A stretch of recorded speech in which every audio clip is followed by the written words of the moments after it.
hands together. Put your hands together. Put your hands together. Put your hands together.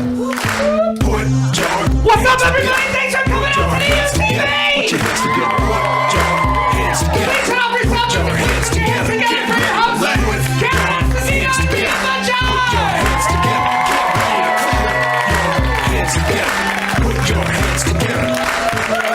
You guys, I dropped this is gonna be the weirdest intro for a show ever. Because Rhea has to put a Band-Aid on. Here you go, Rhea. Hang on, Let me everything's hold fine.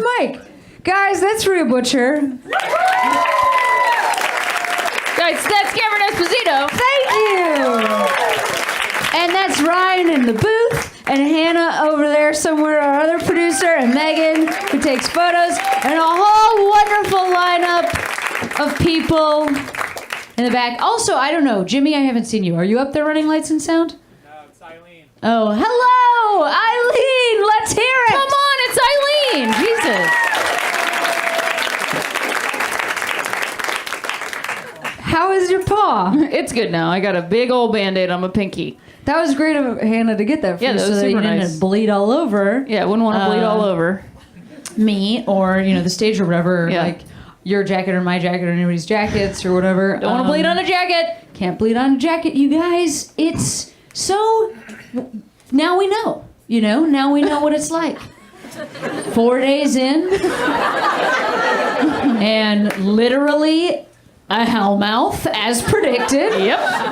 Everything is going away. That's Just good. kidding about the wall. They're just as bad. Hillary and Same. Trump? Same. They are the same. She is just as bad as he is. Like, if you vote for her, she is, like, just as bad. She is just as bad. She was is gonna the same. put on a pantsuit They are the and just same. ram She a is pipeline gonna through every drain single- oil Just the and worst. then put it on top of gays that have no rights anymore or a webpage. Black people are fucked. None of us have health care. Just the same. Yep. They're just the same.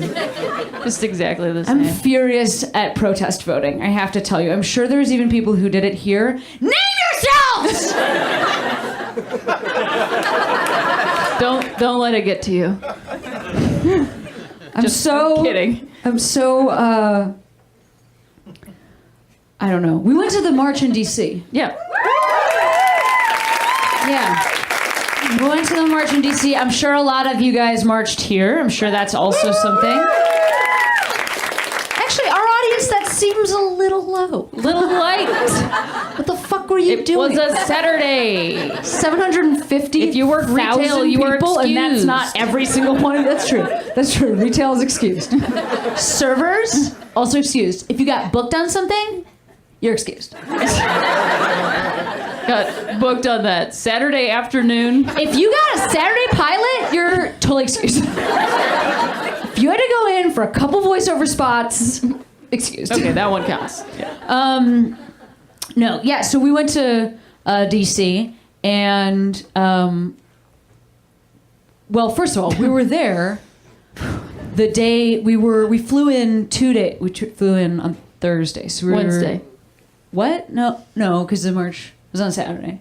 Oh, yeah. Sorry, my bad. Yeah. It's okay. Time doesn't matter anymore. I don't know if you guys know this. Literally doesn't matter what day it is. That's true, I'm that's still true. writing 000 on my checks. It doesn't matter. Doesn't matter. Just make up whatever you want. I'm Hey, still I'm Michael J. writing Fox now. 6. In Back to the Future. That's what I am. That's who I am. That's who I'm living as now. Don't give a shit. You know what? I was gonna do a joke about how I'm writing 6 on my checks, Yeah, but yeah. I should have said it a little while ago. Yeah, earlier. Well, we were there on Thursday, so we were there on Friday, which was the day of the inauguration, and that day was bunkos. That day, I don't know if you guys saw this on the only trusted news source, Twitter. Moments. Yeah. But there was broken windows, tear gas, and cars on fire and stuff. And also... Also, a reality star was inaugurated as the 45th president. That's the other thing. Thank you, Rhea. That's a Also great point. that. She's brought up a great. I don't know. You know how I would describe this scene? Now, this scene that I'm going to reference is unfortunately at night, so it doesn't totally apply to the emotion. But you know, in Back to the Future Part 2, when Marty makes it into Hill Valley, and they've already knocked down the sign that says Hell Valley, and he's looking around, and he's in the alternate timeline. That's what Washington, D.C. felt like. Just bikers floating around, things on fire. I mean, I know Straight up. I know what you're like. talking about. Unfortunately, there's some racism in that scene. In Back to the Future, too, right? Or is that... That's one? earlier. So, no. When is there racism? Well, it's in all of them. The sexual assault It's in all of them because it's a white movie. One. So... When he's first like, one, it's trying to this be is positive, alternate but it's still 1985. This neighborhood's terrible. And he Right, just goes yeah. into his house and it's just black people. A black family. That's in that movie. Yeah. No, It's really pretty. really bad. terrible. It's pretty bad. He's like, what the fuck? This is a terrible neighborhood. Yeah, it's terrible. So whoever wrote that scene Robert Zemeckis is happy right now. Do you think he wrote that? Bob Gale. Do you think that Bob Gale wrote that scene? Yeah. Specifically? Yeah. Well, Yeah. I think he wrote Trump it for supporter? this reason. Bob Gale. yeah, just for that scene. Well, yeah. Wait, but Rhea, I want to just talk about this one thing before because then I want to talk about the Okay. inauguration, but I want to about the talk one about thing. how the protests were really bunkos. Which ones? The one on Friday. Okay. Because there was a lot of Make America Great Again hats. Okay. What? I don't know. keep What do you going. not want me to talk about? I don't know. I honestly don't know. No, go ahead. Who are you afraid I'm going to alienate in this audience? Nobody. I'm All not of afraid the you're white gonna- men? No, that's not. Good point. Good point. I'm coming No. for you. Keep going. Keep going. All of the white women? Yeah, Coming for you too. coming for you too. There was a lot of protesters with bandanas on that were screaming at the cops. Oh, you're talking about the that had anarchists. my color skin. Yeah. And Don't do that. here's the thing.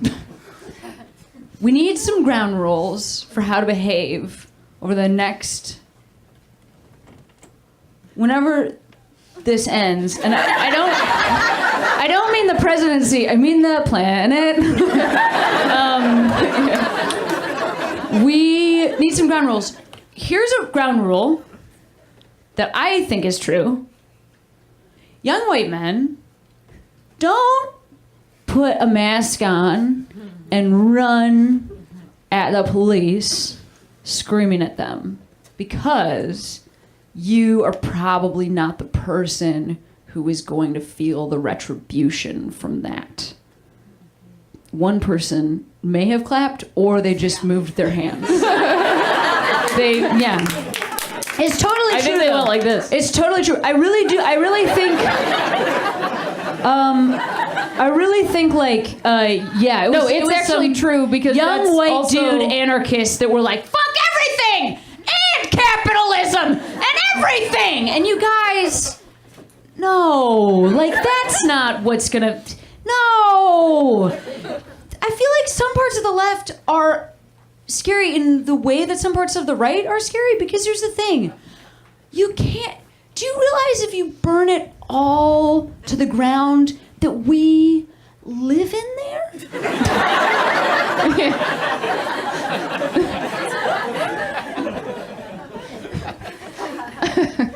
Yeah. Like, I feel like you don't own your own house if you don't realize this, and so maybe it's something about your age, maybe you're out there just like, Yeah, I mean, it's like the same person that like kick down a sign that says "Drive like your kids live here." Like, no, I don't have any kids. This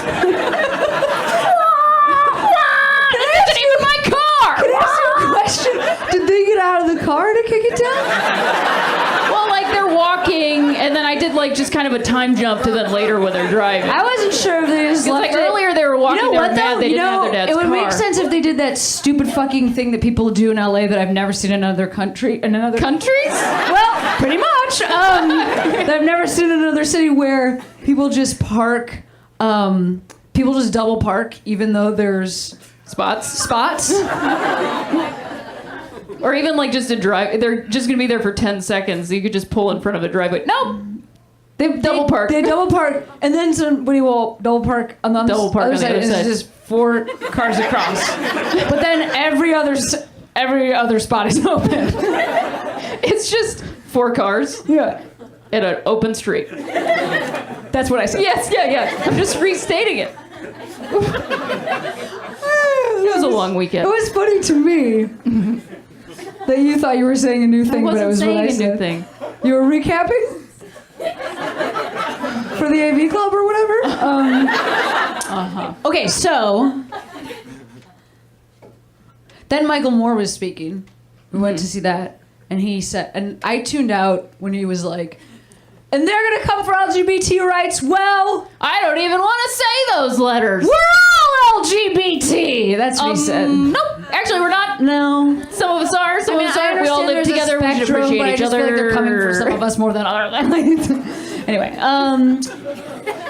it's like white people. Like the best way to fight racism isn't to be like we're all black. Like, do you guys get it now? I don't. Because you're like, well, color. No, because I don't. Racism letters. is a thing where. I dismiss your sexual orientation for my benefit. I know. Well, if there's anybody I'm going to do it for, it's Michael Moore. Anyway, so that was weird, and the Trump supporters were that was weird. Yeah, there was a guy draped, had like a "Don't Tread on Me" flag draped over him, and then there were a bunch of them with Blue Lives Matter American flags. I don't know if you guys have seen those. Just like kind of walking up to the protest. Like, I mean, I'm not exaggerating. They were walking like. Some of them were walking like this. Other of them were just going like. And like, I do think, and I will say, they were mostly men. There were some women. Yeah, and the women were like this. I did not see a person that was not. Yeah.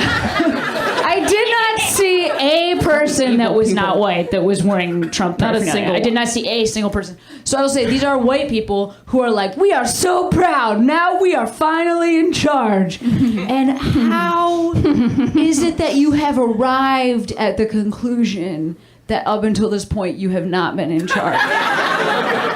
You seem to be an adult. What has happened to you? What has happened to you?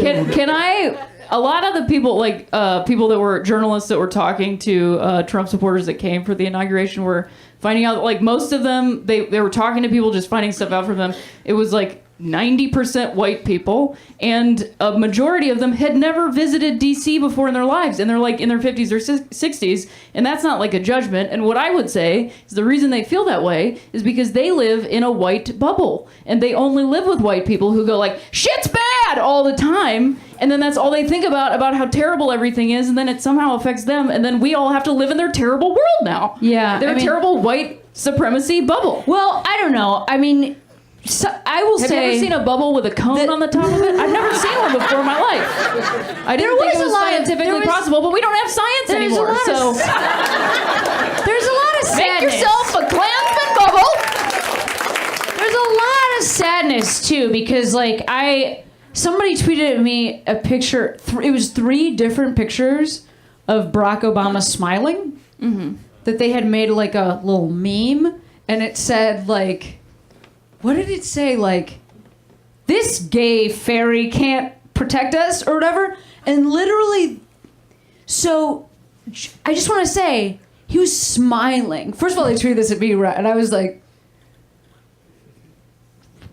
you don't realize whose timeline you have entered. And I'm like, I'm gonna call this person gay that you love. I'm like, great, I wish.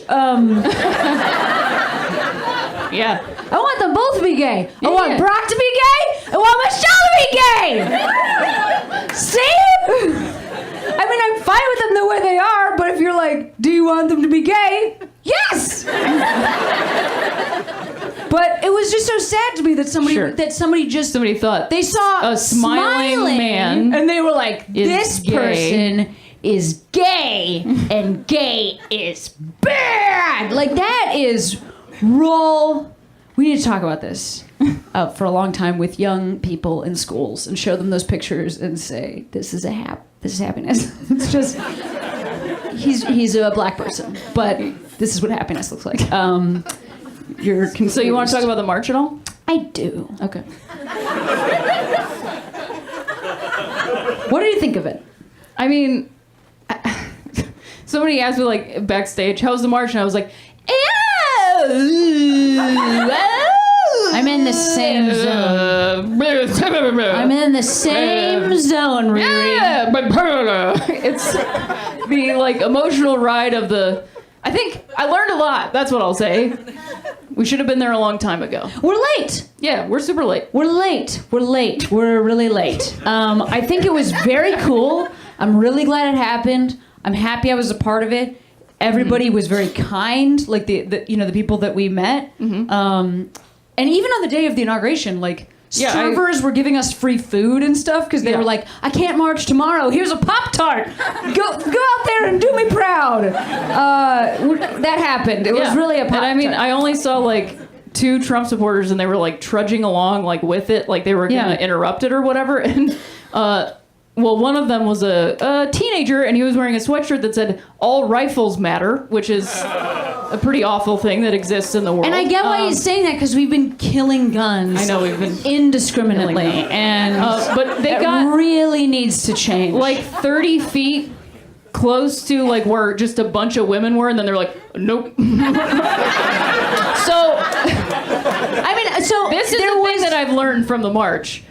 Which is that men are terrified of women. That's true. And we just all band together, and if you can, just like walk out, because there was an article about like, oh my God, these husbands, they had to take care of their children. Yeah. Like a New York Times article. They was were like, the he had to heroes. miss things, and like, I know. Yeah.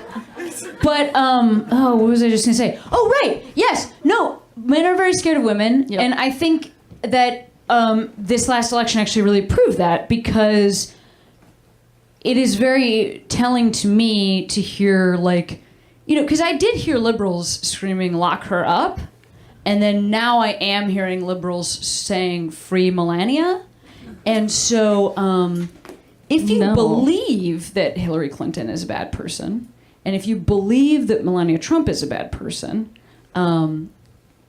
let's say you believe that they're equally bad or equally good, why do you want to put one in jail and then the other one you want to get them out of there?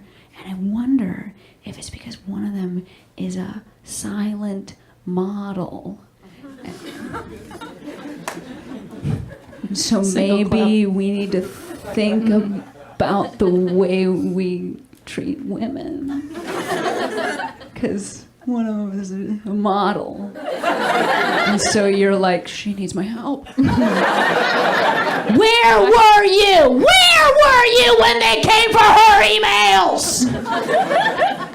I heard a Trump supporter woman who was like maybe 50 in the airport when we were leaving, and she was like, oh yeah, I had a great time. I got a couple pins, and I bought some Trump stuff and some other stuff, and the inauguration was beautiful. We went to some balls and stuff, and yeah, I went to that women's march. It was so silly. I saw this sign that said, free Melania. I mean, what the hell? Free her from what? A life of luxury? I mean, come on. That's what Trump supporters think. Well, that's weird Melania? too. Because she definitely does have a bad life. If you look at her face, you just... Yeah, but she also supported birtherism, so... 100%. She's a bad person who also is living a bad life. True. I think the only difference is that Donald Trump appears to be a very, very bad person who is he living a good life? I can't tell, because his exterior is a bag.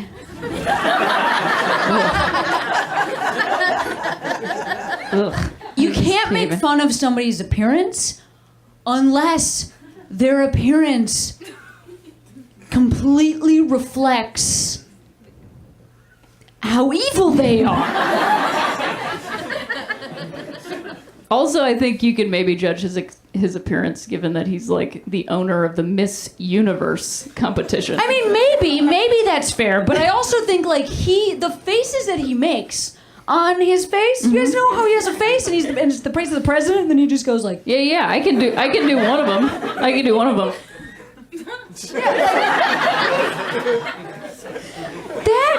This should never have been the boss of anything. And then the other one is like, face, he looks like he's shitting. So what the? Yeah, exactly. wait, give me your leather jacket. I don't know what's happening. I'm stressed. I'm trying to make neck folds, and it didn't work. We should say the thing about the hat because we have to stop. Oh yeah. talking. What? What I hat wanted on to the say plane, is, but- I think that what you were trying to say earlier about the march is that. Here's my thought on it. I am so glad it happened. I was so glad I was there. I do think that white women specifically, we should not be maybe quite so proud of ourselves. I think we might need to take a teeny stutter step. I think use the energy that you're feeling right now from all of the worldwide marches to bolster you because you have a lot of work ahead of you.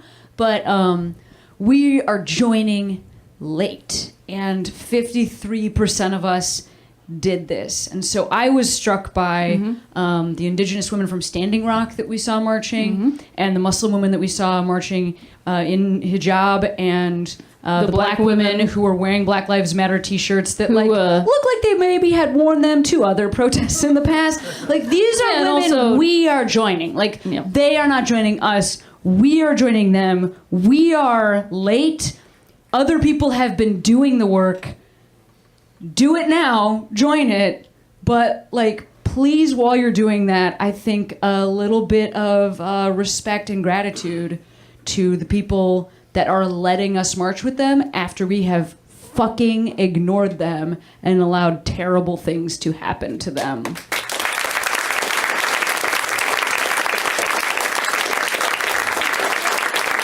I couldn't not see it. I'm so aware of my white skin right now, and that is fine. I think if you are out here and you're aware of your white skin, if you're a white person, that seems appropriate. So let's just like live in that for a little bit. Maybe also let's just like listen and read up. If See what other people's experience was at the march. Yes, Ria. Ria, what were you saying? Yeah. Never mind. It's fine. Yo, what were you saying? No, it's good. I'm good. Well, now I've know what I said was that gonna I'm say. supposed to listen to other women, but then... Yeah.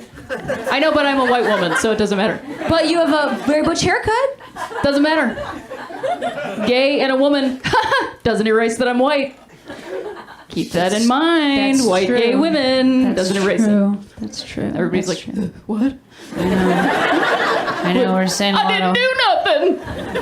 Exactly. Exactly. That was a good one.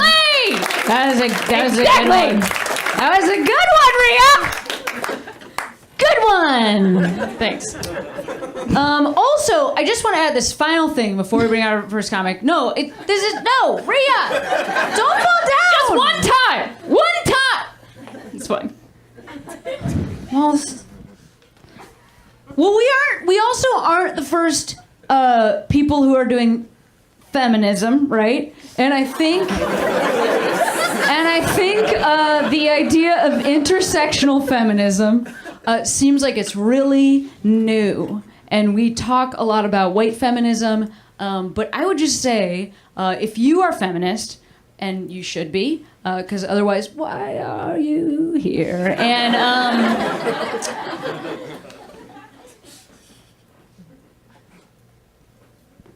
the movement used to be about the things that we're talking about. Gloria Steinem, who, we know as this like famous white face of feminism, she was close friends with Wilma Mankiller, who's the first female chief of the Cherokee Nation, and she spent a ton of time touring with like Alice Walker. She was doing this work, and other women were doing this work with her. And I think that we could also look back at our history, maybe with a slightly, let's look for it. Like, let's look at how people did this in the past.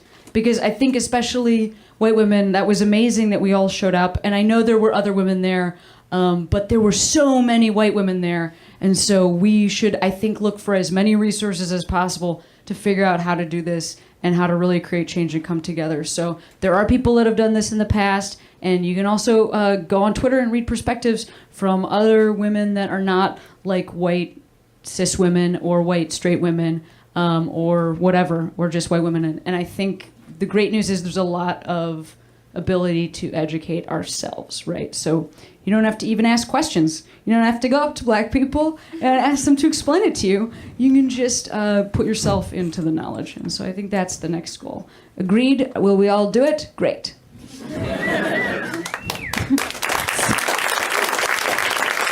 Well, I'm glad I slowed down the show to give a speech. Do you want to? Please. Rhea? It's all you. Well, this comic... That was a very devious laugh. This comic we like very much. Oh, yes. Such a great. hilarious dude. He's so funny. Writes on at midnight. Yeah, been on at midnight. And you guys are going to love him too. Also, guess what? You know what? He has an amazing, it's an improv group, yes? Yes. His improv group is called White Women. Yep, and our friend Zeke Nicholson is in it too. Yeah. You guys, let's hear it right now for Iffy Wadaway. Give it up for Iffy!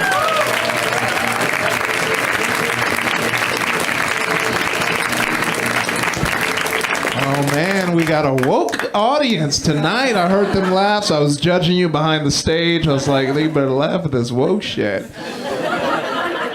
Better laugh. I was at the march in San Francisco. I was up there for Sketchfest. I felt like I took 2 steps forward in my wokeness and 1 step back because it was the first march I went to. So of course I went to the white women's march first. I felt like I was judged immediately. But it's been cool, you know. I'm still tripping. Like I'm still like, damn, Trump really did that shit. Like this motherfucker's in the WWE Hall of Fame, y'all. And he did it. He did that shit. But how many people are feeling hopeless about it? Anybody feeling hopeless? All right. Here, I'm gonna prove to you that you're not completely hopeless. By a round of applause, how many of you guys think Donald Trump has a small dick? See, that's how I know you still have hope, because you think the world is fair. The world is not fair. He has a big ass dick. He fucked all our moms. Like, call your mom. It's like, yeah, that Donald Trump got a fat ass dick. Like.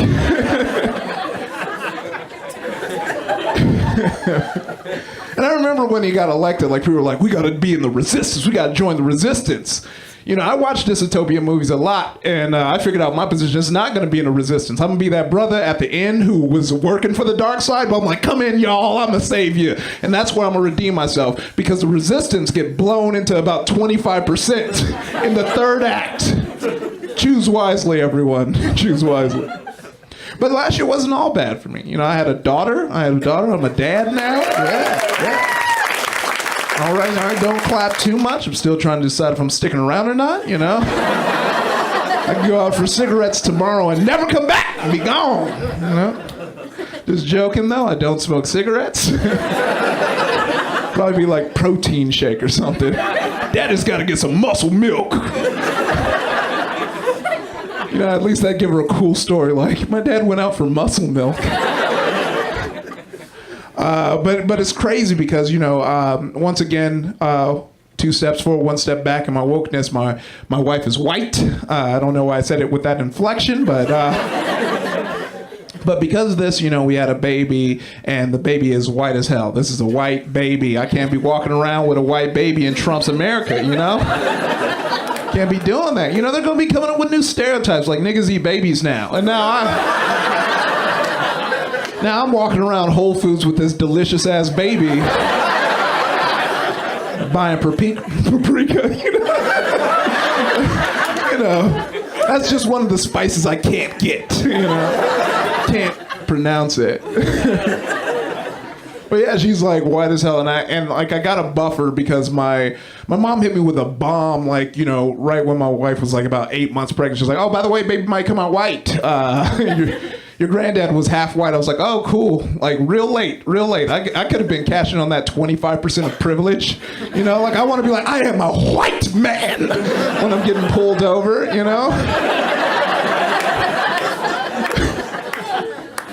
But I didn't do it. I feel like it's too late now.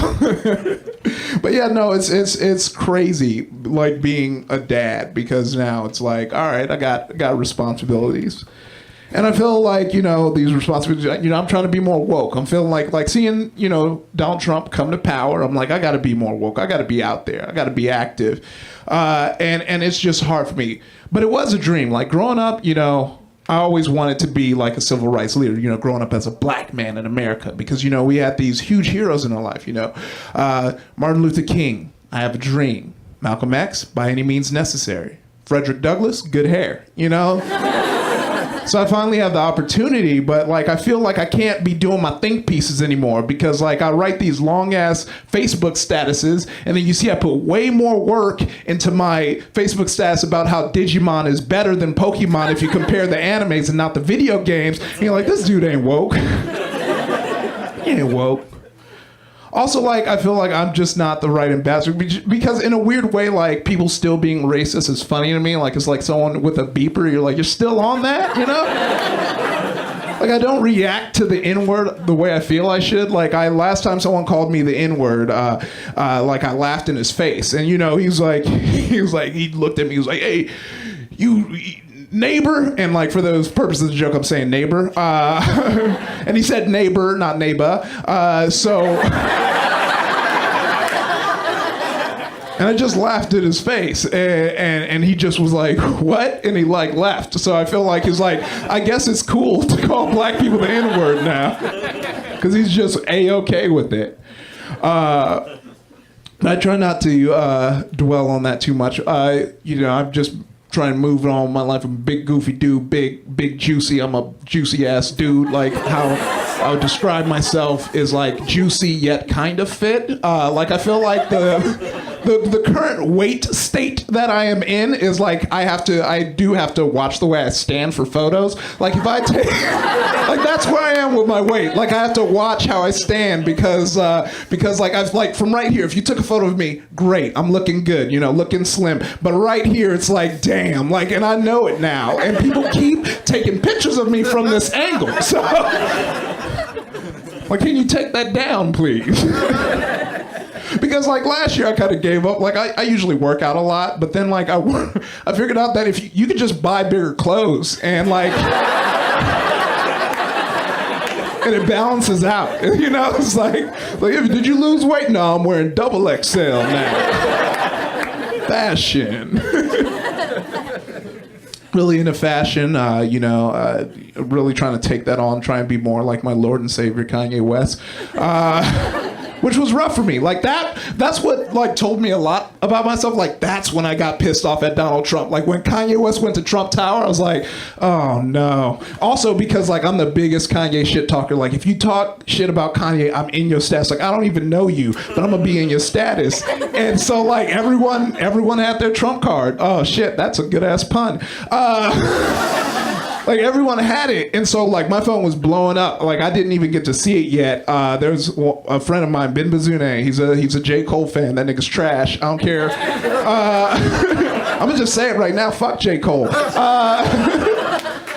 And he sent it to me. That was the first thing I woke up to, and he did one of those dumbass emojis, the when he's thinking. And I had nothing. So yeah, that's my mission. That was my sign in the Women's March. Give us Kanye West back. And no one agrees with me. It's okay. Wait till the next album. Y'all be back on my side. I went to Argentina with the missus, and it was mind-blowing because out there,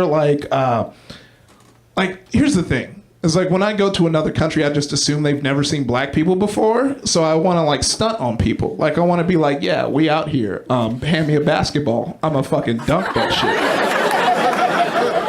And they hella got black people. I should have listened to Moonlight. He was if you guys haven't seen Moonlight, as a matter of fact, fuck my closer. Here's what I'm gonna tell you.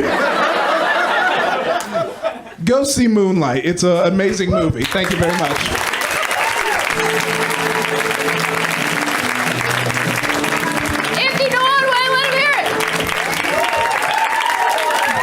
Best closer of all time.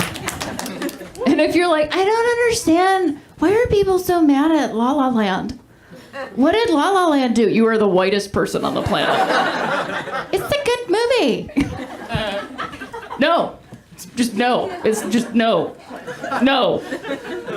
No! That's how we change people's minds these days, right? Just going, no! No! When we were on the plane coming back, there was a couple and the guy and it was a heterosexual couple. And the guy, they were like in their 50s, and the guy was wearing like a very off-brand MAGA hat, so I don't know where he got it. It was weird. It was like he ordered it off of like Kirkland or something. It was very strange.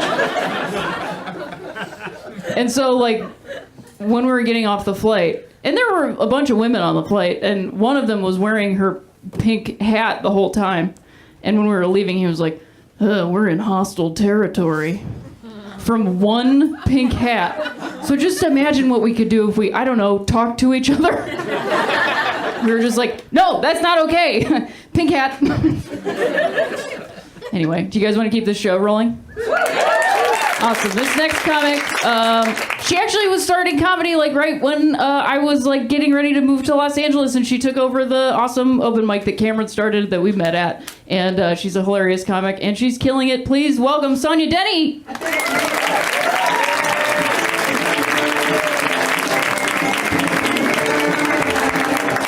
Hey, you guys, give it up for Cameron and Rhea. They're doing an amazing job. It's a great show. I recently, as Rhea mentioned, I lived in Chicago, and I recently moved to New York. And the week before I left, I was having a conversation with my friend and his girlfriend was like, oh my God, I'm from the city of New York. Like, what part are you moving to? And I was like, oh, they're Bed-Stuy, Brooklyn. And she was like, I think that makes you a gentrifier. And I was like, what?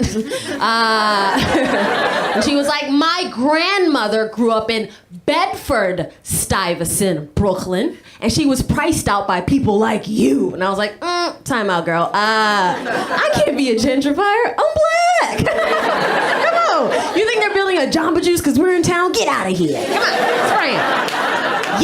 Yes, my boyfriend is white, but he's a dog walker. He's not even using his privilege. Do you understand? Wasted on him. Get out of my face.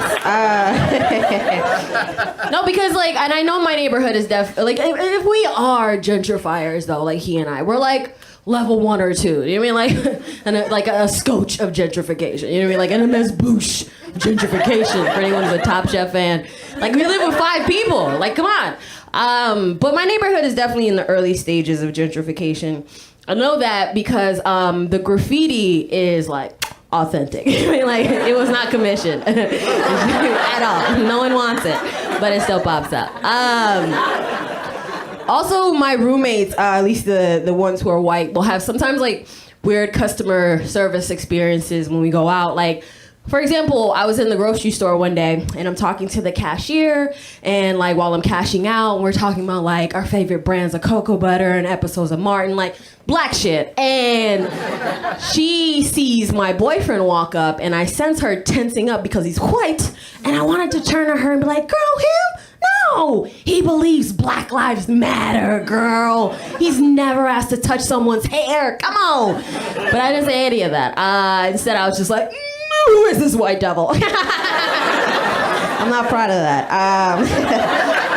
We're still together. He's very forgiving. But I've learned that, like, I need external validation from strangers, which is why I'm in LA. Like, is this funny? Do you like it? Do you like it? Do you like it? Do you like it? Okay, cool. Stop harassing audience members. Cameron and Rhea were talking about the march, a few other people too. I went to the one here in San Francisco on my first day here. And it was like, obviously, like I was getting on the train to go on, and it was like my first time getting on the train, like me and the other rich white women were all like, what do you do here? Do you pay? I don't know. And there were like a lot of signs, obviously, like fuck Trump or dump Trump. And there was another sign that I remember specifically, and it was like, the Topanga Women's Movement. And I was like, oh, what is Topanga? My friend's like, that's a city. I was like, that's weird that you named a city after like a character from Boy Meets World. For sure. And he was like, what are you saying? I was like, never mind. And So the sign had like a list of, like a manifesto for the women, and first up was like, women's rights are human rights, and I was like, yes. And it was like, freedom of religion is fundamental, and I was like, unless you're a Scientologist, but yes. It's a cult. I didn't make that up. And then the third thing was like, all lives matter, and I was like, what? It's like when you watch like Law and Order and there's that one character that you like a lot and it's like, he was the killer the whole time. Like, I was so disappointed. And then like a white dude next to me screams out, take that shit down. And she turns around, one of the Topanga women, and she sees Chad and me and she's like, so you said it, right? And I was like, for sure. Okay. When I explained, because like 5 other women like coalesced around me and they were like, tell us, black women, why is this bad? Why don't all our lives matter? Why are yours more important? And I explained and they were super nice about it. And they were like, oh, I didn't know. I'm so grateful you explained this to me. And then later, my whole other white friend was like, I feel like that's a win. I was like, I always feel like I want to kill myself after a win. You're right. The win was I didn't hurl myself in front of a train car after. Like, and I know I don't have to explain to you guys, you know, why all lives matter is offensive, because I see your like geometric tattoos and your Warby Parkers. You're woke. I get it. So it's not all white people, but like, talk to your friends. I'm Rwandan. My mom moved here when she was like in her 20s. And in her lifetime, she's been through a lot. Like, there's a genocide in '94. She moved to this country while she was pregnant with twins, and like just a lot of like racism, xenophobia, so much she's been through in her life, and so much death, all of it. But you would never know that about her because that's how strong she is. But she raised me in the West, and weekly I'll call her, and I'm like, Mom, I woke up sad this morning, and I don't know why. You know? And she's super supportive because she's a good mom and a good Catholic, and she's always like, oh no, have you prayed? And I'm always like, I'm agnostic, so maybe, you know? She fucking hates that joke so much. But I did go see a psychiatrist recently, and for those of you that are happy and you're like, what's that? You go to a man, he gives you pills. But before he can do that, he has to ask you a series of questions to assess the situation. So one of the first questions he asked me, he was like, are you in a relationship? And I was like, yeah. He was like, boyfriend? I was like, yeah. He was like, do you love him? And I was like, I don't know. What did he say? I don't say it first. He didn't laugh. He was like, I feel like that's inappropriate, Miss Denise. And I was like, but doctor, the world is a stage, you know? He's not a fan. Another question he asked me, he was like, do you do drugs? And I was like, yeah, unless you're a cop, then you have to tell. Inappropriate. And then one of the final questions he asked me, he was like, have you ever had any suicidal thoughts? And I was like, yeah. And he was like, why haven't you acted on those thoughts? And I was like, obviously, it'll be hard on my family and my friends, and you know, no matter how sad I get, suicide is something that's hard to go through with. And this man, I'm not making this up, he looks at me and then looks at his notepad and he's like, not if you're determined. What? I'm not making that up. That's what he said to me. I paid $250 to find that out. But now I want to kill myself so fucking bad. Just so I can write a suicide note like, thanks, Dr. Keating, you taught me to believe in myself. I'm gonna hang myself. She's on board. Okay, cool. So make sure this is clear comedy. I'll leave you guys on this. My mom, up until this year, my mom had never seen me do stand-up because I wouldn't invite her. But let's not get hung up in details. But my mom, like 2 years ago, asked to see my comedy. She was like, I just want to see a video or something. I was like, all right, fine. And like all the comedians you're seeing tonight are obviously fantastic. But like no matter how good you are at comedy, you're gonna have a set where you bomb. But I don't think you can say you've truly bombed until you've bombed with the person who's responsible for your existence. You know, like, I don't think you can say you've truly bombed until you sat with the person who gave you life. And 2 minutes in to your best clip on YouTube, she's like, do you do this a lot? It's like, It's like I finally get the saying, a piece of me died, because a piece of me is still on my mom's couch trying to explain to her how brilliant my Hotel Rwanda Schindler's List bit is. And she's not on board. And some of you didn't laugh at that because you're like, I'm not gonna laugh at genocide. I'm a good person. I went to the march. But it's like, you'll be in the prison camps too, you know? He doesn't give a fuck. Thank you guys so much. Have a great night.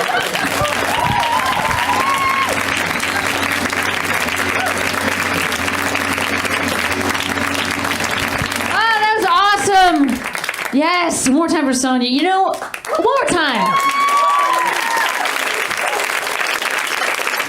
Actually, Sonia and Rhea both started at an open mic that I used to run in Chicago, which is, they're, you know, obviously both amazing comics and equally important to me.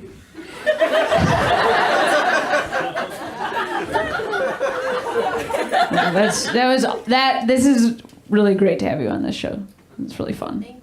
Yeah, you're amazing.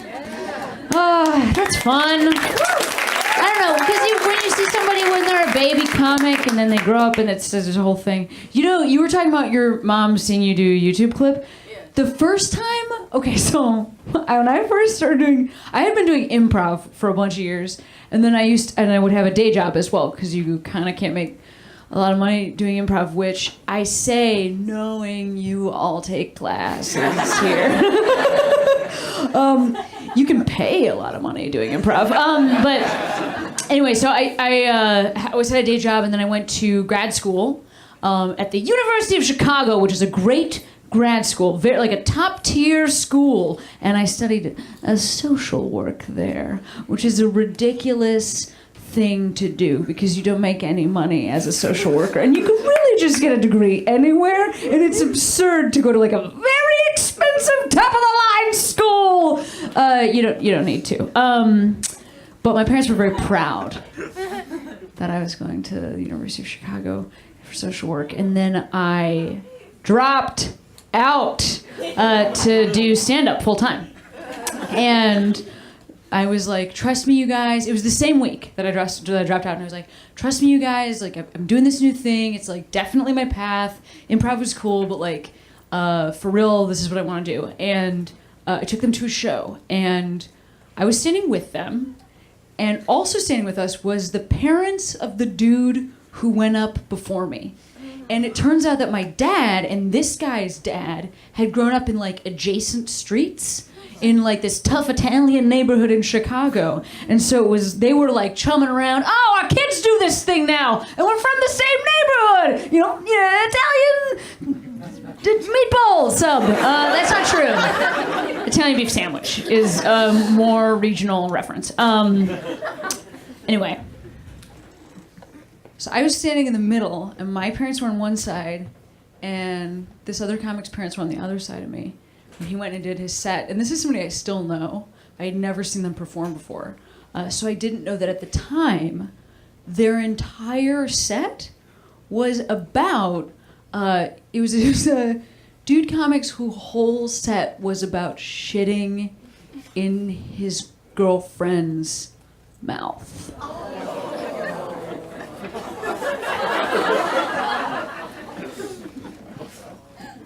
Corn came up. And it was like the night that I was like, Mom and Dad, I swear, I'm gonna get out there and make a difference. I don't need to be a social worker. I'll just give it to the people, through words. And they were standing here, and the color drained fully out of their faces. And they were, it was like you wanted to vomit just listening. It was very, it was funny. No, it wasn't. It wasn't funny. But the other amazing thing is that the dude who was doing 7 minutes on shitting in his girlfriend's mouth, his parents, they fucking loved this material. So my parents are like about to die, and I have killed them. And this guy's parents are like, we're so proud! We're so proud of our kid getting out there, making something of himself. And then he got off and then we had to be like, ah, what a comic, you know? And they were like, we know, we taught him everything. It was horrifying. It was horrifying. Anyway.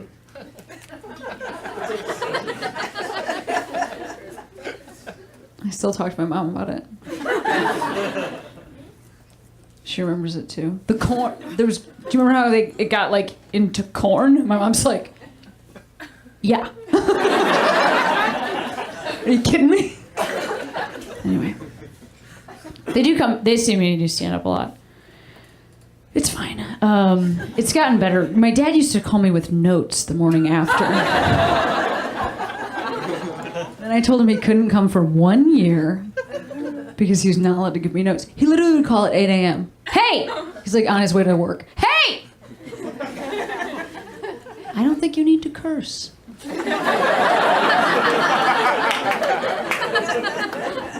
The second joke was okay. I'm not sure you need to talk about being a lesbian. Well, Dad, you not thinking I need to talk about being a lesbian might be the reason I do stand up.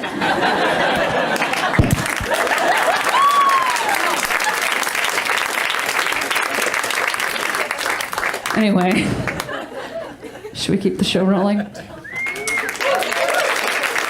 think I just dented the microphone for the first time in my life. I fucking hate it when comics do that. I'll buy you one, I'm sorry, to the CB. Or you can just, up their prices of all their classes. You guys, this next comic is hilarious. I've worked with her on the road, and it's so great to have her here tonight at this show, you guys. Please start applauding even now. And keep it going for Lydia Popovich, you guys. Give it up for Lydia.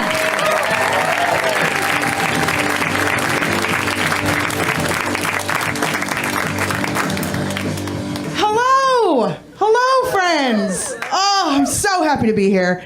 This is the best fucking job. Like, everything that Cameron was just talking about doesn't matter. We still do it because comedy is amazing. This is an amazing job. I get to travel around. I get to walk into rooms of complete strangers and vie for your attention.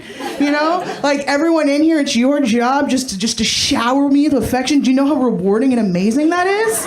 Like, who needs parents? I have comedy. It's great. I love traveling the best. I do love seeing new places. I'm originally from San Francisco, which is a really fucking quirky place. Like, San Francisco is the kind of place where you can show up with no direction and just like sit down at a cafe and a stranger's gonna saunter up to you and be like, oh my God, you have amazing energy.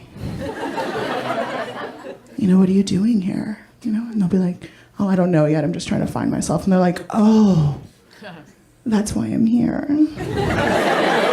Yeah, you're a poet, and then they touch you on the shoulder and you look down and you're wearing like a striped shirt and you have a whole notebook full of dick haikus you don't remember writing. Like that's how people find their future in San Francisco. So I'm used to some quirk, So it's great. I can go just about anywhere without being surprised. Until last year when I visited Portland, Oregon for the first time.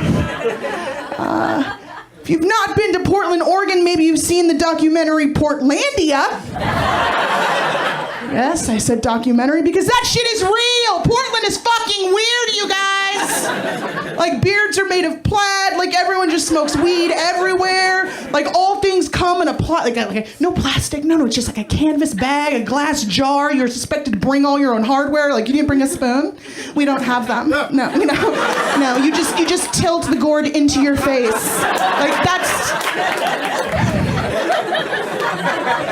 Everyone wants to live in a fucking tiny house. Are you guys familiar with this notion of tiny houses? Like, there's a TV show about it. Like, I had no idea what this shit was until I went to Portland, and then I was literally like, oh, it's like a literal tiny house. like families of 4 are like, we just want to downsize. We want to leave our house of 1,500 square feet and we just all want to live in a 300 square foot studio. You know, we just want to be close. We just want to be close to each other. And you're like, well, where are you going to put all your shit? And they're like, it just folds down. Everything folds down. It just folds up. You know, everything just folds in. It just folds, including us. Like when we want to lose time, we just like stare in the corner. Like that's just stare at the corner and just till we're like, oh, still here. Okay. Bonding. Like, fuck your tiny house. Okay. I'm Mexican and Russian, which is a fucking weird mix, but like, I was raised by people who worked hard, so like the concept of moving into a tiny house makes zero sense to me. Like, I've worked my whole life towards my goal. Like, my goal is to have a house so big, there are so many bathrooms in it, I need a legend to figure out which one I have not taken a shit in.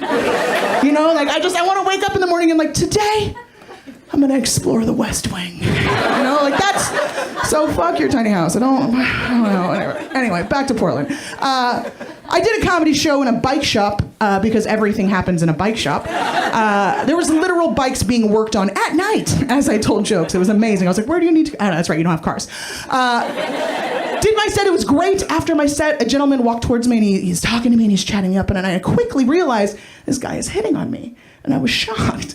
And not because I don't think I'm beautiful, because fucking duh, look at me, I'm great. But the reason why I was shocked is because that does not happen to female comics. Like, men just don't come up and hit on you because you're funny. Like, no one likes you for your personality. Like, at best, we have some creep with too much where's my hug energy just walking towards his pelvis first, like, hey, what's up? Let me get that hug. And you're like, fucking, no way, get the thing out of here.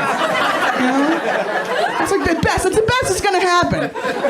So imagine my amazement when this gentleman is talking to my face, nice, tall white man, talking to me to my face, making complete sentences, asking questions about, like, just me, you know? Imagine that. And he goes, so what do you do? And that's when it went downhill, because I was like, motherfucker, you just heard me talk about my vagina for 20 minutes. I'm a comic. That's what I do. It's my job. What do you do? That's more realistic. What do you do, sir, who's trying to hit on me? And his eyes lit up, and he said to me, oh, I'm glad you asked. I guerrilla harvest figs and make jam.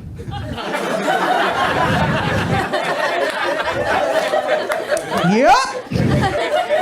Grown-ass man looked me dead in my face as he's hitting on me and told me that his job was guerrilla harvesting figs to make jam. Now, my brain immediately went to a few places. Number one, guerrilla harvesting. What the fuck are you talking about? That's not a thing. What you're telling me, sir, is that you're a thief. You're telling me that you wander around at night and you climb into yards that are not yours and you steal fruit. There's nothing revolutionary about that unless there's a literal gorilla involved, in which case, let's talk. You're not a revolutionary, you're a fucking thief. Okay? Number two, I'm gonna be honest, I didn't even know what a fig looked like outside of a Newton until I was like 26. So like, I'm just like amazed that not only does this guy know what figs look like in the wild, but number two, why the fuck are there so many figs in Portland? Why are there so many? There's that many figs that this guy can not only identify them, he can steal them, and not only steal them, steal enough of them that he can produce jam at such a rapid rate, he feels confident enough to come up to me, a full-grown, beautiful, actualized woman, and tell me to his face that his job is guerrilla harvesting fruit to make jam. He's telling me that he believes that his knowledge of figs can substantiate a livelihood and a life for the both of us based on the economy of jam? Are you fucking kidding me?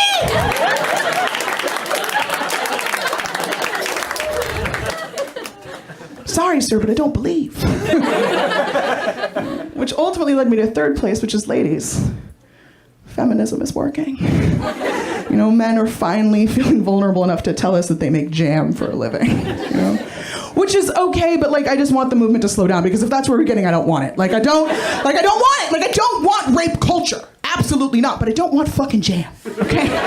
Like, I don't. Just want somewhere in between. Like, preferably somebody with a big dick that can take out my trash. Like, that's just where I'm at in my life, because that's just where I'm at. Like, I'm just tired of men talking about all the physical body parts that they like, you know, and women killing themselves to meet those standards. So I just want to encourage women to be honest. Just be honest about what you like. Just ask a man, what he has working, you know? Because I know what I want. I'm an old lady, all right? I fucked around enough. I know what I like. I like a big dick, all right? And I'm going to ask you to your face if you have a big dick. And what I want you to do is tell me the truth. And here's the thing, gentlemen. You think you're good at lying because, like, you say some coy shit like, you know, it's not the size of the ocean. It's the motion. Yeah.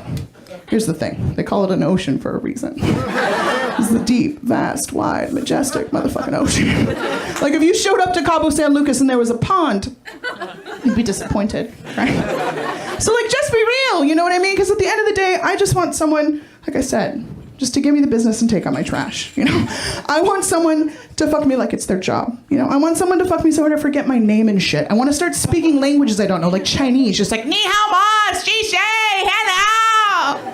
You know, I want to reach for my phone when we're done and start calling an Uber and have you just like knock it out of my hand and be like, nah, baby, you live here.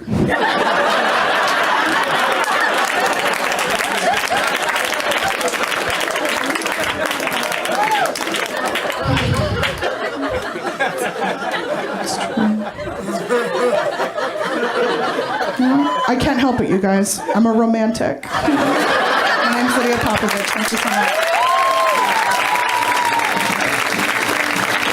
Lydia Popovich, let her hear it! And you guys, this next comic is the first time on the show, so you know we get real excited for that. And this comic has written on Fallon and been seen on Heart in the City. Please give a warm welcome to Josh Johnson right now!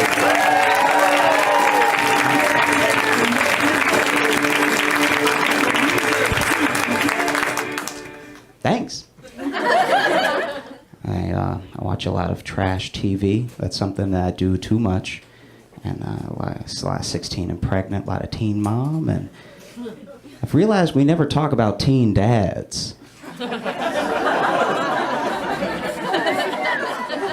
Because don't get me wrong, being a teen mom is definitely way harder than being a teen dad. But as a teen dad, what if your first memory that your child has of you is of you being bullied? How you gonna respect your dad when your first memory is him with toilet water in his hair? It's one of my biggest fears. Not that I'm a teen anymore. It's just I'm scared of being such a weak father figure that I create a Batman because I lived.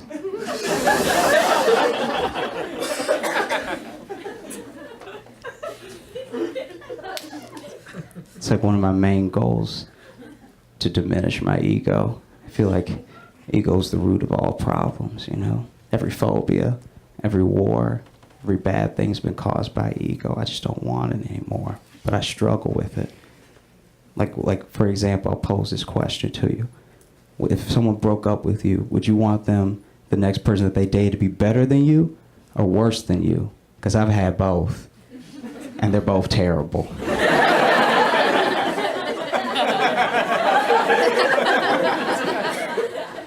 I dated a woman and she broke up with me. She dated this other dude way better than me. Next time I saw her, I was at a party with this dude. Not only was he better than me, he had my name. He had my name and was better, like his face was just a little bit more symmetrical than mine. Like he was tall, just tall enough that I had to look up to him. Like my neck had to move back. I have so many anxiety problems that he is a therapist. I'm not kidding. This dude, okay, I'm not athletic at all. I always wanted to be, and I saw this dude at the park grab a basketball with one hand and hold it up for no reason. He is so beautiful. He looks like if my parents had sex harder. Like...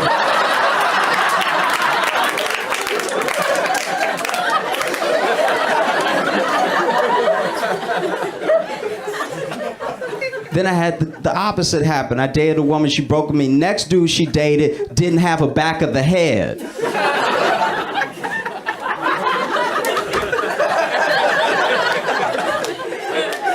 I'll go ahead and tell you, because she told me when he was a baby, dad dropped him, all right? picked him up, immediately dropped him again. Just his hand slipped, dropped him in the same spot, then picked him up again. He slipped in the spot where he dropped him, and they both fell. Now he doesn't have a back of the head. The back of the head handles so much stuff in the brain that I don't think he can see. So now he can't see, and he doesn't have a back of my head, just my girlfriend. It's terrible.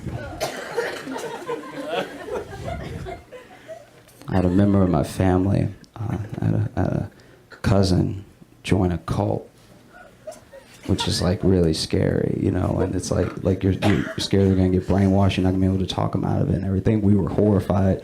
We love them and everything, but then we found out that the cult only had 2 other people in it.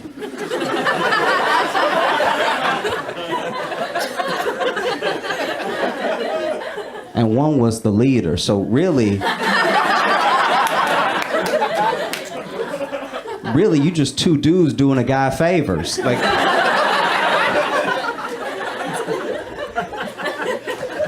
that's all it's really good. Your Manson mansion is a studio apartment.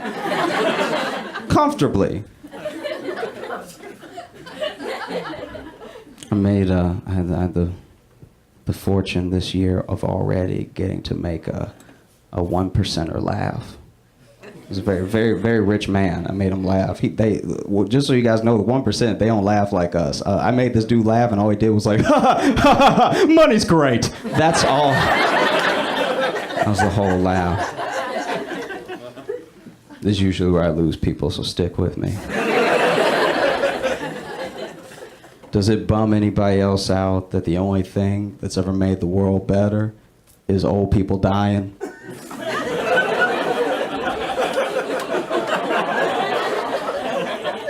Like, think about it. The civil rights movement, nobody changed their mind. They're just not with us anymore.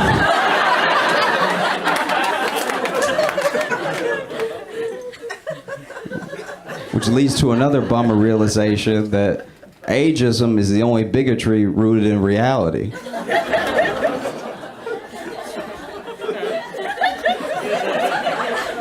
No 16-year-old should be anybody's boss. I don't care what the job is.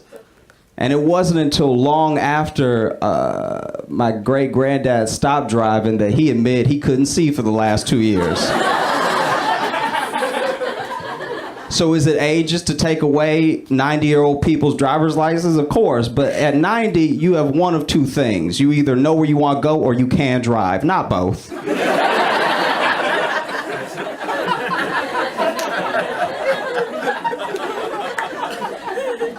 I'll tell you guys about this before I go. This is another kind of like iffy topic, so just stick with me.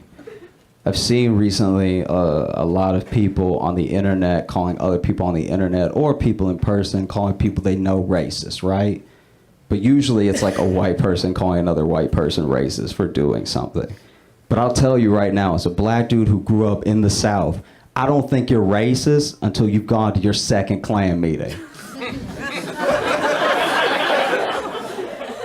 Let me explain, because the first one, maybe Jebediah just invited you to a barbecue, all right? Everybody loves barbecue, okay? You get there, there's dry rub, there's sloppy, you loving it, it's good barbecue, and then somebody puts a hood on, you're like, I know this is a costume party barbecue, and then somebody burns a cross, and you're like, I'm already here.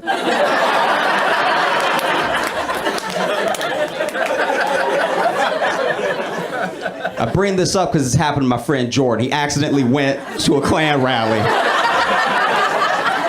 Because this dude named Jebediah invited him to a barbecue. He didn't call it a Klan rally. So then he went, and then he called me. He waited for an hour so they weren't freaked out by how freaked out he was, because I feel like they would have killed him. So then he went home and then called me, and I came over, and he told me all about it. And the Klan rally is what you think it is. But as he was telling me about it, I looked past him in the kitchen, and I saw a to-go plate, and I was like, are those Klan ribs?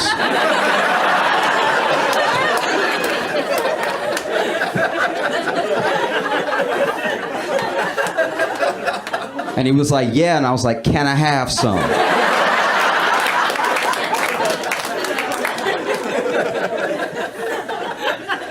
And I'm here to tell y'all tonight, Klan ribs are delicious. I don't know what it is about hatred. Somebody got something right. That dry rub is amazing. It hurts me as a black man from the South who grew up eating ribs to have the best ribs I've ever had cooked by someone who hates that I love their ribs. Guys, I'm Josh Johnson. Thanks so much. Have a great night.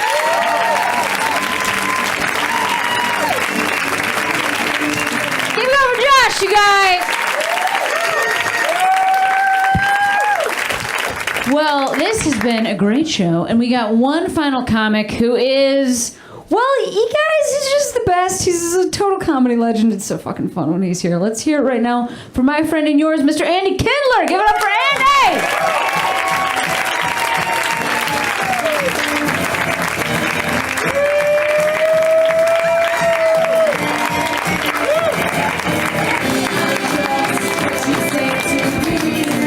All right, there's never music that I can follow. All right. It's like an upbeat girl band thing. Okay, what am I, 90? What is that, a girl band? Is it the Go-Go's? Is it the Bangles? Is it Bananarama? Is it Fun Boy 3 through 6? That can't be a band. Fun Boy 3 was. Come on, Andy, stop arguing with yourself and get on with it. I went to a clock store the other day, and the lady or whoever it was didn't really have it, but the lady, the man, the self-service. I lost my phone. If anyone backstage could find it, I don't know why. I felt something's wrong with me. So I went to a clock store, and the lady says, "You want a second hand?" I said, "Not on my watch. Not on my watch."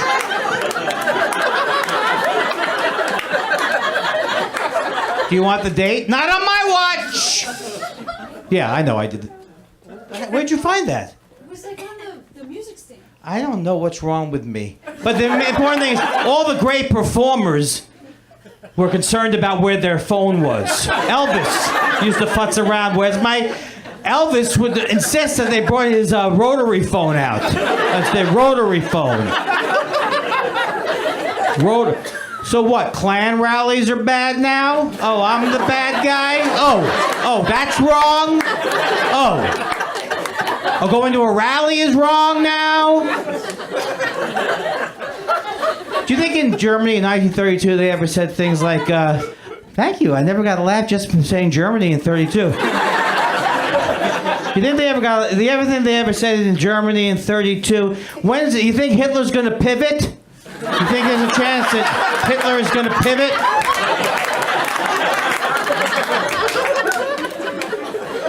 Donald Trump is just like Hitler, except at least Hitler was a veteran. Donald Trump is just like Hitler, except Hitler was occasionally reasonable every once in a while. Donald Trump's just a... It's real now, folks. This is real. Who died and made Jim Belushi a big star? Too soon? Too late? Too soon? Too late? I think it was the great philosopher Descartes who said, "I think, therefore am I right, ladies?" HDMI right, ladies? Just came out with my own HDMI cord. Andy Kindler branded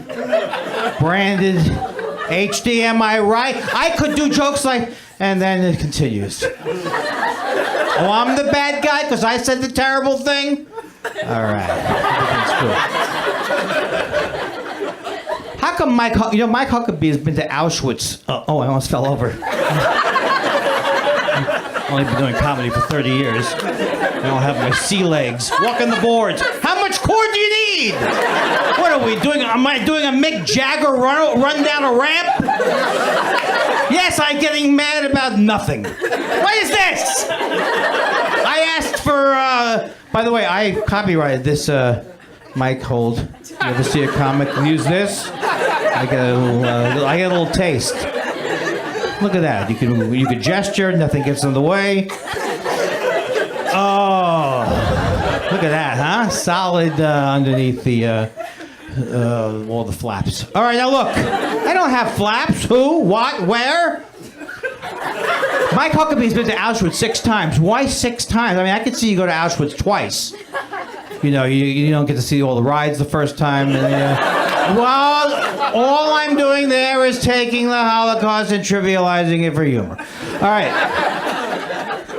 But how come he's been there 6 times? What is he? What is he taking notes? The implication being that he would he would kill us or something. What is he? What is he? Donald Trump, he's going to round everybody up and he's going to put everybody in Trumpcentration camps. The greatest concentration camps ever made. I will get the Jews to pay for the camps. See? See? The social commentary that winds its way through my act. Think about it. I'm going to be a think about it comic. Think about it, people. Think about it. That's what I came up with, right in the old noggin.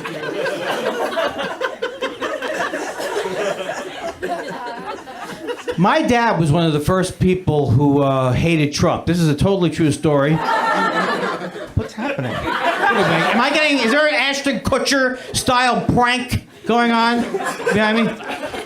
2.5 Men was better with Ashton Kutcher. Yeah, is that a signal? I couldn't tell. What are you? What is that? 2.5 Men was better with Ashton Kutcher. You see 2.5 Men? Better. It's better. This is a guy who likes Ashton Kutcher too much.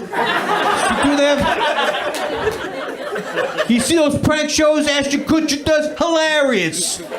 Goes up to a celebrity. Your wife just died. Kidding.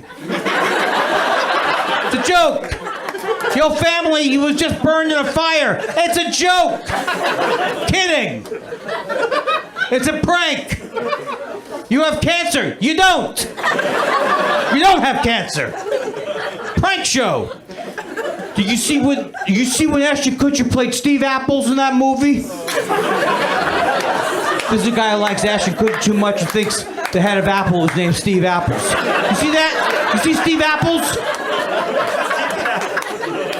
Unbelievable. If you close your eyes and you never heard Steve Apples talk, I swear he was Steve Apples.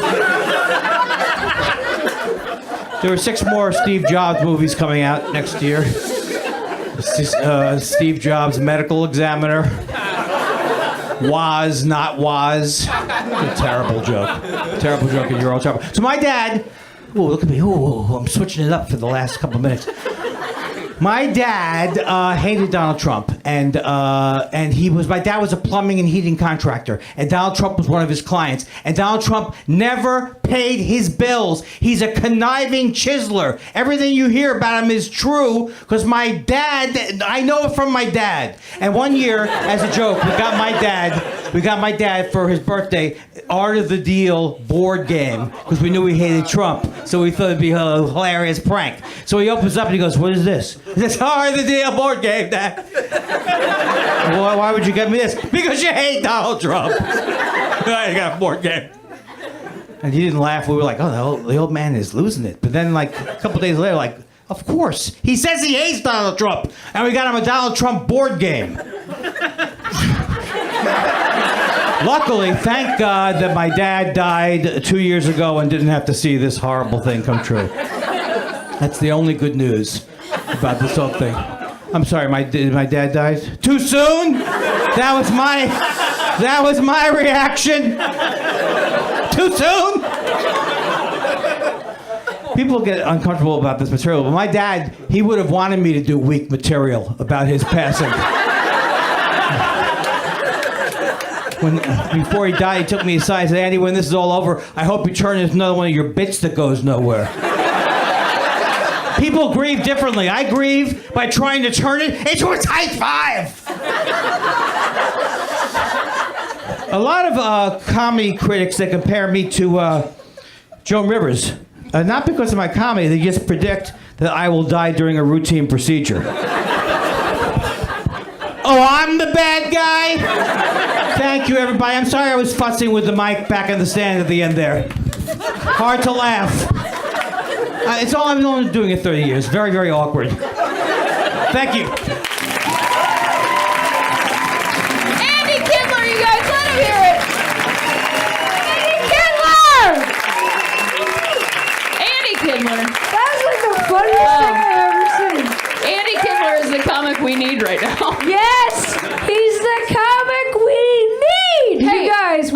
say one thing real quick. I know we have to go right now, but I just want to say, with all these people here that love you so very much, Sonia Denny started at the open mic that you started in Chicago. And so did I, and so did a bunch of other women that you guys know about. And if it wasn't for this woman right here, we wouldn't be here today. And so I want all of you guys to give Cameron Esposito a huge round of applause.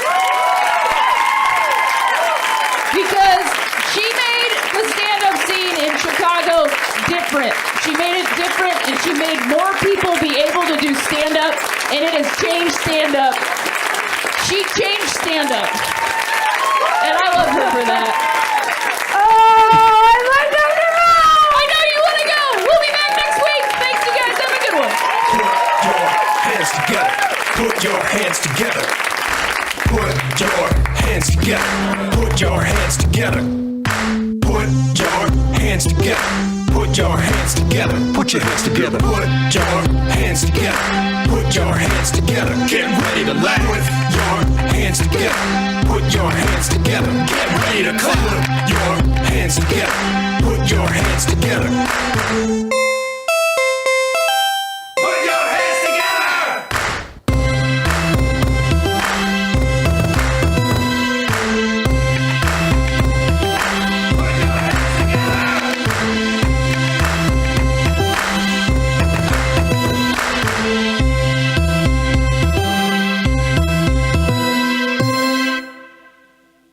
Hey guys, wow, what a great episode of the show that you listened to. Oh yeah, whatever you were just listening to that we're cutting into, welcome welcomely. Is that a word? We were listening. Is welcomely a word? Yes.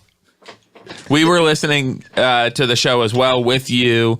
We love the guests. They had a classic guest on there, someone who always... I feel like this show you were listening to is really finding its feet. They started great, but now they know exactly what they're doing. And still innovating after all this time. And they had a new guest who I wasn't really sure if they could keep up with the hosts, but they actually really did. And were sometimes funnier bested them. Yes. This is Sean and Hayes from Hollywood Handbook. And speaking of shows finally finding their feet, we are Hollywood Handbook hosts, and we have never really known what our show is or done a good job at it.